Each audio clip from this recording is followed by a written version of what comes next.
In Chapter 3 of his book, The Doctrine of the Knowledge of God, Frame defined theology as the application of the Word of God by persons to all areas of life.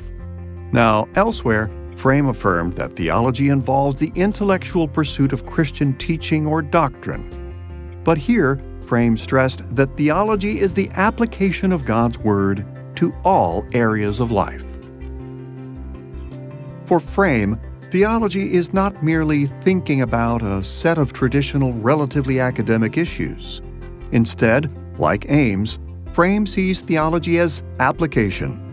Applying the Scriptures to life is the centerpiece of all Christian theological work. Theology really can go a couple different directions. It can go in the path of academic pursuit, and that can be a legitimate and important thing. It can go in the direction of application to life. Part of what's interesting is people tend to choose between those and pit them against one another.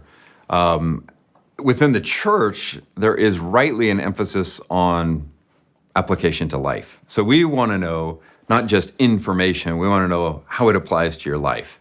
That's good and legitimate, and ultimately the right end of this theology, how we enjoy God, how we worship Him, how we obey Him in this world. When we emphasize that, we can say, why would academic theology have any importance to us?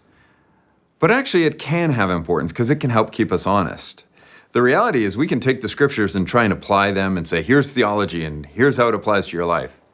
But what if we have the theology wrong? What if we're saying things that historically, biblically, linguistically are just not true? So the academic is a fancy way of just saying, it's a legitimate discipline to do theology. Another way sometimes as theologians we talk about it is good theology is public theology. It's open for critique. It's open for feedback because we want to make sure we're not worshiping an idol, but the living God, that then for that good theology can shape our lives. So it's got to be about application, but it's appropriate for us to be rigorous and careful in our reflections.